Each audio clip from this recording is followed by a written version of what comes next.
ठोक के स्वागत है दोस्तों।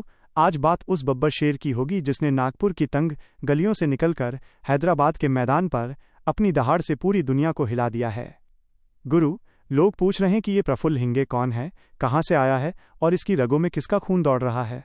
तो सुन लो, ये लड़का महाराष्ट्र के संतरों की नगरी नागपुर से आता है, जहाँ की मिट्टी में संघर्ष और पसीने की खुशबू रची बसी है। ये विदर्भ का वो हीरा है जिसे तराशने में कुदरत ने भी कोई कसर नहीं छोड़ी। जब हम इस खिलाड़ी के राज्य और उसकी जड़ों की बात करते हैं तो विदर्भ के क्रिकेट का इतिहास खुद ब खुद सामने आ जाता है, जिसने दुनिया को उमेश यादव जैसे रफ्तार के सौदागर दिए हैं। प्रफुल्ल हिंगे उसी परंपरा को आगे बढ़ाने निकला है, लेकिन उसका रास्ता फूलों की सेज नहीं बल्कि कांटों भरी पगडंडी थी। गुरु, जब हम आर्थिक स्थिति की बात करते हैं तो कलेजा मुंह को आ जाता है। प्रफुल्ल का परिवार कोई सोने का चम्मच लेकर पैदा नहीं हुआ था। उसके पिता एक सरकारी दफ्तर में मामूली कर्मचारी थे, जो सुबह सूरज उगने से पहले घर छोड़ देते थे ताकि बेटे के सपनों में कभी अंधेरा न हो। घर की माली हालत ऐसी थी कि एक एक पाई जोड़कर क्रिकेट की किट आती थी। माँ का पूरा दिन रसोई के धुएं में बीतता था ताकि बेटा मैदान पर पसीना बहा सके। एक तरफ गरीबी का साया था और दूसरी तरफ समाज के ताने। रिश्तेदार और पड़ोसी अक्सर कहते थे कि खेलकूद से पेट नहीं भरता, पढ़ाई कर लो वरना बर्बाद हो जाओगे। लेकिन उस मध्यम वर्गीय घर में एक आग सुलग रही थी। प्रफुल्ल की बहन, जो खुद चार्टर्ड अकाउंटेंट बनने के लिए रात रात भर पढ़ाई करती थी, वो इस भाई के लिए सबसे बड़ा सहारा बनी। एक कमरे में बहन लाइट जलाकर पढ़ाई करती और दूसरे कोने में प्रफुल्ल सुबह 4 बजे की प्रैक्टिस के लिए अपनी नींद कुर्बान करता था। ये संघर्ष सिर्फ एक खिलाड़ी का नहीं, बल्कि उस पूरे परिवार की खामोश तपस्या का था, जिसने आधी रोटी खाकर भी प्रफुल्ल के जूतों की चमक फीकी नहीं पड़ने दी। संघर्ष की दास्तान तो तब शुरू हुई जब प्रफुल्ल को पता चला कि उसकी गेंदबाजी का एक्शन अवैध यानी इलीगल करार दिया गया है।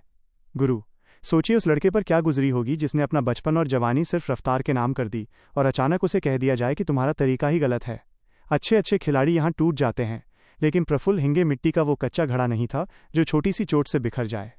उसने चेन्नई की तपती गर्मी में MRF पेस फाउंडेशन में खुद को झोंक दिया, घंटों तक दीवार के सामने गेंद फेंकी, अपने एक्शन को सुधारा और एक नई लय पकड़ी।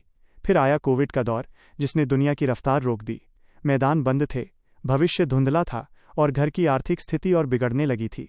लेकिन प्रफुल्ल ने घर की छत और गलियों को ही अपना स्टेडियम बना लिया। विदर्भ की रणजी टीम में जगह बनाने के लिए उसे सालों तक इंतजार करना पड़ा।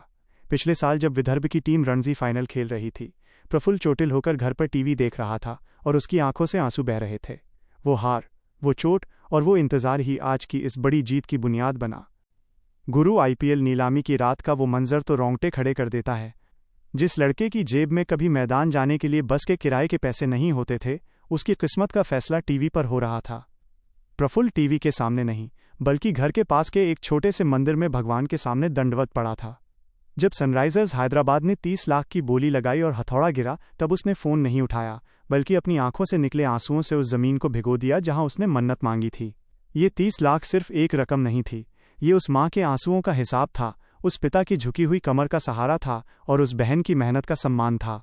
आज जब वो राजस्थान रॉयल्स के खिलाफ मैदान पर उतरा तो उसके हाथ में सिर्फ गेंद नहीं थी, बल्कि 140 करोड़ भारतीयों की उम्मीदें और अपने परिवार का गौरव था। मैदान पर जब वैभव सूर्यवंशी और ध्रुव जुरेल जैसे दिग्गज उसके सामने थे, तो प्रफुल्ल ने दिखा दिया कि विदर्भ के खून में कितनी गर्मी है।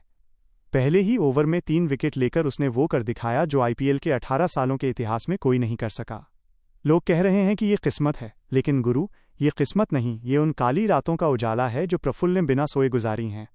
महाराष्ट्र की माटी ने हमेशा योद्धा दिए हैं और आज प्रफुल्ल हिंगे के रूप में क्रिकेट को एक नया बाजीराव मिला है, जिसने अपनी गरीबी को ढाल बनाया और अपने संघर्ष को तलवार।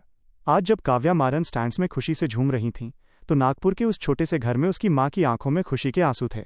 ये जीत सिर्फ एक मैच की नहीं है, ये जीत हर उस गरीब बच्चे की है जो फटे जूतों में भी आसमान छूने का ख्वाब देखता है। ठोक के कहता हूँ, इस नाम को अब पूरी दुनिया सलाम करेगी, क्योंकि प्रफुल्ल हिंगे ने बता दिया है कि अगर इरादे फौलादी हों तो गरीबी और संघर्ष भी रास्ता छोड़ देते हैं। छा गया गुरु, बिल्कुल छा गया।